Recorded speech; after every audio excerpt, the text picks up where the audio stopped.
ማለዳ የመጣ ስታነቃኝ። እንደምን አደራችሁ ክቡራትና ክቡራን የምፅዓቱ አዋጅ ነጋሪ አገልግሎት አድማጮቻችን፣ ሰላም ለእናንተ ይሁን። የማለዳ ቁርሳችንን አሁን ጀምረናል። አዘጋጅ እና አቅራቢ ፓስተር አለማየሁ ነሞ። መልካም ጊዜ ሆነላችሁ። ከሕይወት ምንጭ ውሃ ስታረካኝ። ሰላም ጤና ይስጥልን፣ እንደምን አደራችሁ። ይህ በምፅዓቱ አዋጅ ነጋሪ አገልግሎት እየተዘጋጀ የሚቀርብ የማለዳ ቁርስ ፕሮግራማችን ነው። ወደ ዛሬው የማለዳ ቁርስ ፕሮግራማችን ከማለፋችን በፊት ይህንን ማለዳ በምሕረትና በቸርነቱ የሰጠንን እግዚአብሔር አምላካችንንና አባታችንን አብረን አመስግነን ወደ ዛሬው የማለዳ ቁርስ እናልፋለን። የዘላለም አምላክ እግዚአብሔር ሆይ ስለ ምሕረትህና ስለ ቸርነትህ፣ ስለ በጎነትህና ስለ መልካምነትህ ሁሉ ክብር ምስጋና ለአንተ ይሁን። አንተ ታላቅና ኃያል ድንቅ አምላክ ነህና እግዚአብሔር ሆይ እናመሰግንሃለን። ጌታ እግዚአብሔር የዘላለም አምላክ እነሆ ደግሞ ይህንን ማለዳ ስለሰጠን ስለ ቃልህም እናመሰግንሃለን። ቃልህንም ባርክልን። በቃልህ መንፈስ መንገዳችንን ሕይወታችንን እንድታቀና በኢየሱስ ክርስቶስ ስም እንጠይቃለን። ሁሉ ለስም ክብር ይሁን በኢየሱስ ጌታ ድንቅ ስም። እንግዲህ በትናንትናው ዕለት እየተመለከትን ያነበረው ቁጥር 14 እና 15 ነው። እየተመለከትን ያለነው የኤፌሶን መጽሐፍ ምዕራፍ 2 ነው። እንግዲህ በትናንትናው ዕለት እርሱ ሰላማችን ነውና ሁሉን ያዋሃደ በአዋጅ የተነገሩትንም የትእዛዛቱን ሕግ ሽሮ በመካከል ያለውን የጥል ግድግዳ በሥጋ ያፈረሰ፣ ይህም በሁለታቸው አንዱን አዲስ ሰው በራሱ ይፈጥር ዘንድ ሰላምን ያደርግ ዘንድ ነው ይላል። እንግዲህ እውነተኛ ሰላም የሆነው ክርስቶስ እንደሆነ ተመልክተናል። ሰላማችን እሱ እንደሆነ፣ የሰላም አምላክ እንደሆነ፣ ሕይወታችን በእርሱ ሰላም የተሞላ እንደሆነ ተመልክተናል። ዓለም እሱ የሚሰጠው ሰላም እንደማትሰጥ ለማየት ሞክረናል። የዓለም ሰላም ጊዜያዊ ነው። እንግዲህ ደግሞ አሁን በዚህ በመጨረሻው ዘመን የዓለም ሰላም የሚባል ነገር እንደሌለ እየተመለከትን እንገኛለን። ስለዚህ ሰላምን የሰጠንን ክርስቶስ ኢየሱስን ልናከብረው፣ ልናመሰግነው፣ ልንባርከው፣ እግዚአብሔር ከእርሱ ጋር ልንጣበቅ ያስፈልጋል። እኔ ሰላሜን ሰጣችኋለሁ ያለን ጌታ የሰጠን ሰላም በምንም መከራ ውስጥና ችግር ውስጥ የማይናወጥ ዘላለማዊ ሰላም እንደሆነ መዘንጋት የለብንም። ለዚህ ምሳሌ የሚሆነን ሐዋርያት ሥራ ምዕራፍ 16ን መመልከት እንዳለብን አንስቼ ነበረ። እንግዲህ ሌላ የተመለከትነው በአዋጅ የተነገረውን የትእዛዙን ሕግ መሻሩን ነው። እንግዲህ ሕግ በሕግ ማንም ሊጸድቅ እንደማይችል መጽሐፍ ቅዱስ በግልጽ ይነግረናል። ሕግ ኃጢአትን ለማሳየት የተሰጠ ነው። ሕግ ውስጥ ፍጻሜው ሞት እንደሆነ ደግሞ የሮሜ መጽሐፍ ምዕራፍ 6 ይነግረናል። ጌታ ኢየሱስ ክርስቶስ የሕግ ፍጻሜ ሆኖ እንደተገለጠና አሁን ግን መዳን በሕግ ሳይሆን በእምነትና በጸጋ እንደሆነ ለኔና ለናንተ ይህንን የምስራች አብስሮልናል። እንግዲህ 10ቱን ትእዛዛት የፈጸመ ማንም የለም። አንዱን የሳተ ደግሞ 10ሩን እንደሳተ ይቆጠራል። ከዚህ አንጻር ሕግ የባርነትን እንጂ ነፃነትን ሊሰጥ አይችልም። እኛ ከሕግ በታች ሳንሆን ከሕግ በላይ ከጸጋው ደግሞ በታች ነን። የተሰጠን ጸጋ በክርስቶስ ኢየሱስ በማመን ያገኘነው የዘላለም ጸጋ እንደሆነ ልናውቅና ልንረዳ ያስፈልጋል። መጽሐፍ ሲናገር ጸጋው በእምነት አድኗችኋል ብሎ ይነግረናል። መዳናችን በእምነት እንጂ በሕግ አይደለም፣ ከሕግ ሥራም አይደለም። ለዚህ ነው የሕግ ሥራን ሽሩ የሚለው በመካከል ያለውን የጥል ግድግዳ ደግሞ አፍርሶ ይለናል። እንግዲህ በእኛና በእግዚአብሔር መካከል ልዩነት ነበረ። በአዳም ኃጢአት ምክንያት የሰው ልጅ ሁሉ ከእግዚአብሔር መንግሥት ወድቆ ነበር፣ ተለይቶም ነበረ። በኃጢአትም ባሪያ ሆኗል። ከእግዚአብሔር መንግሥት መለየት ብቻ ሳይሆን በእግዚአብሔርና በሰው ልጆች መካከል የጥል ግድግዳ ነበረ። ይህን ግድግዳ ደግሞ ያፈረሰው የእስራኤል ቅዱስ የናዝሬቱ ኢየሱስ ነው። ይህንንም በደሙ አፈረሰው።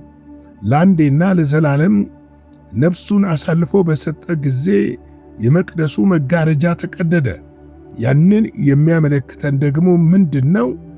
ሞትን መሻሩ ብቻ ሳይሆን በእኛና በእግዚአብሔር መካከል የነበረውን የኃጢአትን ግድግዳ በማፍረስ እርሱ መካከለኛ ሆኖ መግባቱን ያሳየናል።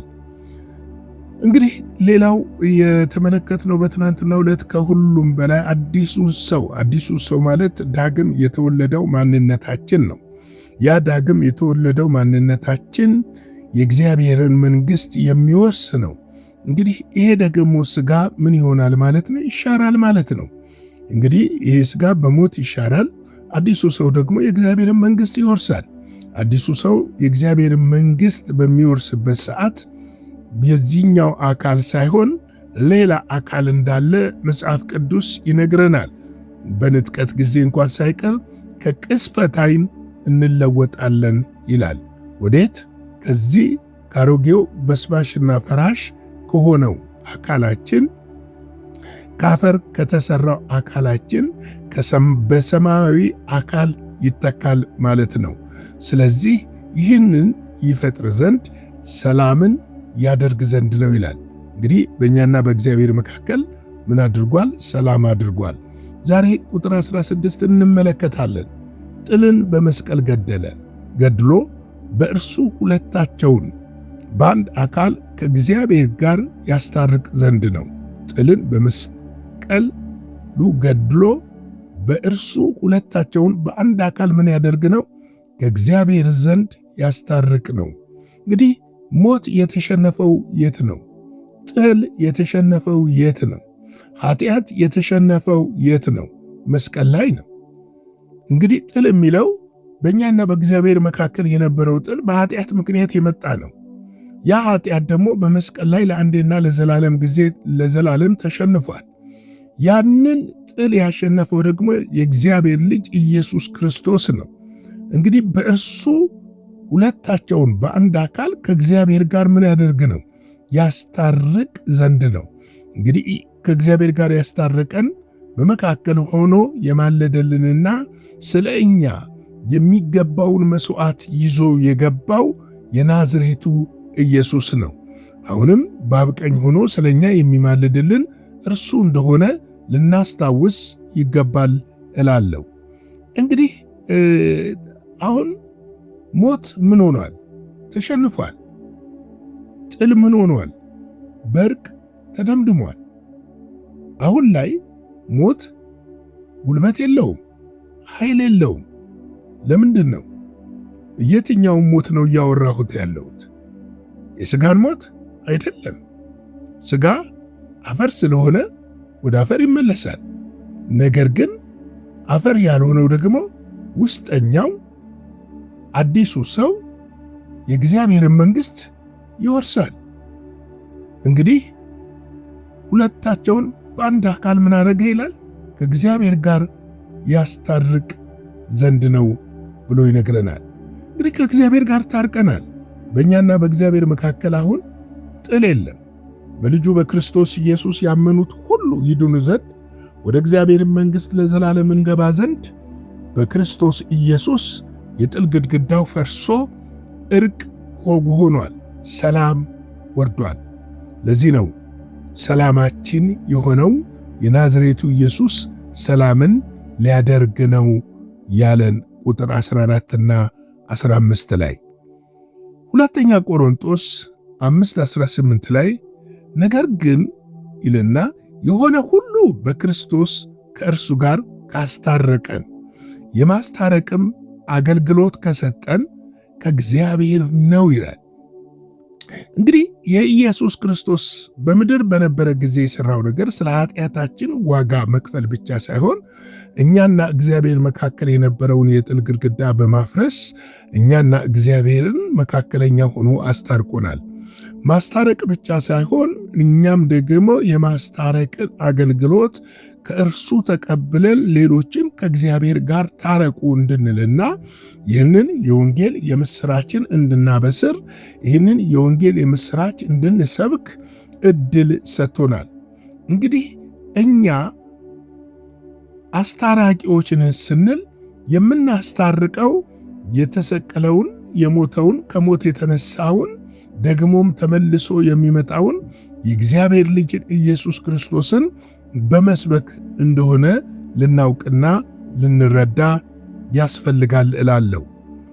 እግዚአብሔር የሰጠን ዕድል፣ የሰጠን ጸጋ፣ የተደረገልን ምሕረትና ቸርነት፣ እግዚአብሔር ያሳየን መልካምነትና በጎነት ሁሉ በማ በኩል ነው ብንል በክርስቶስ ኢየሱስ በኩል እንደሆነ ልናውቅ ያስፈልጋል። ዛሬ ስለ ክርስቶስ መናገር፣ ስለ ኢየሱስ መስበክ፣ ስለ ኢየሱስ ማስተማር፣ ኑ ታረቁ ማለት በጣም እየቀረ እየተዳከመ የመጣበት ሰዓት ላይ እንገኛለን።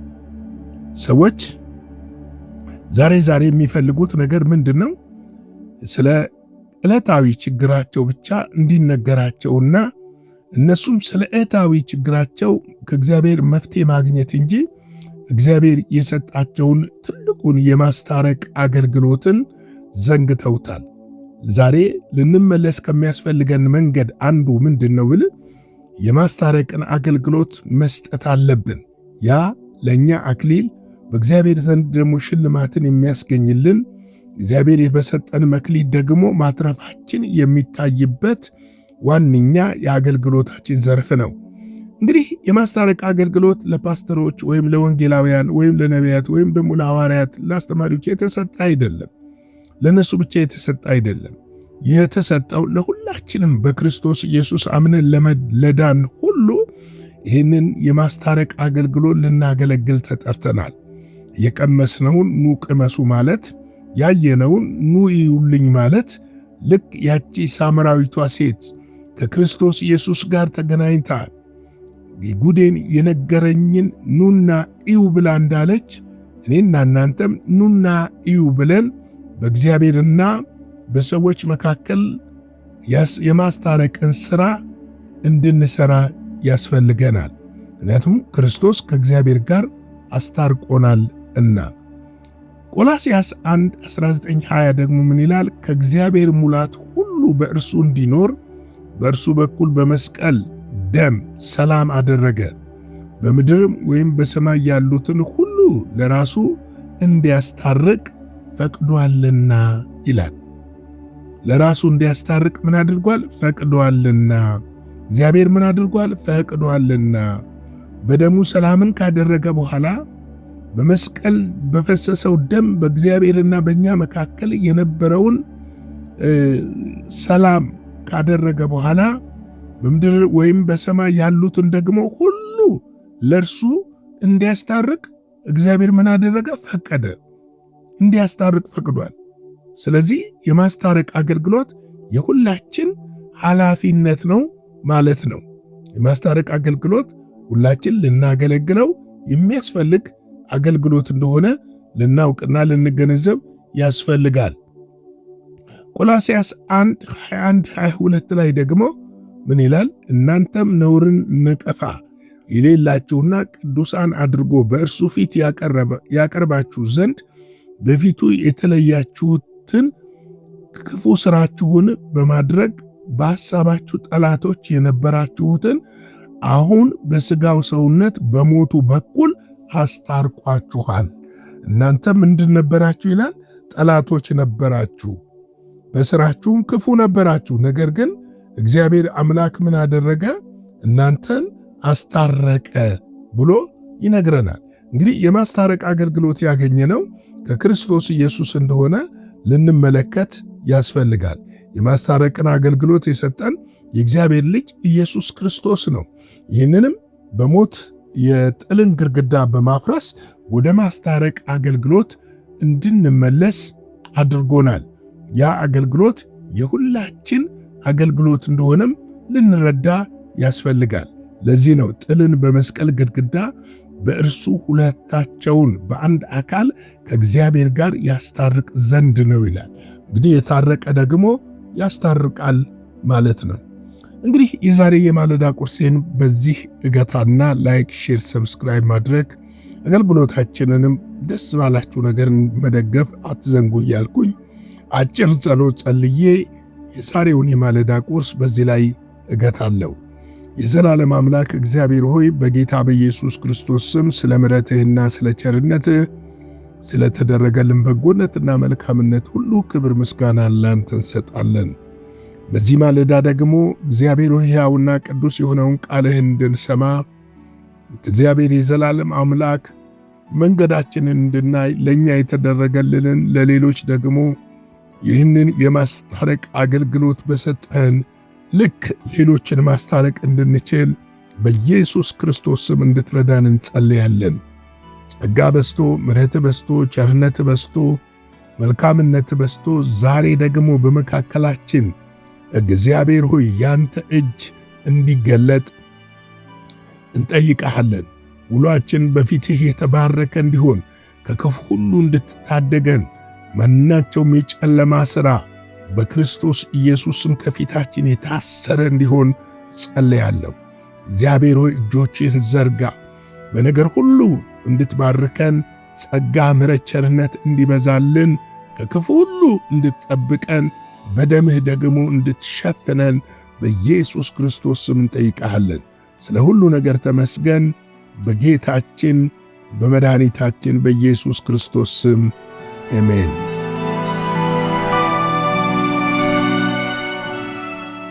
በነበረን የመልእክት ክፍለ ጊዜ እንደተባረካችሁ ተስፋ እናደርጋለን። በነገው ማለዳ በሌላ ዝግጅት እንገናኛለን። መልካም ቀን።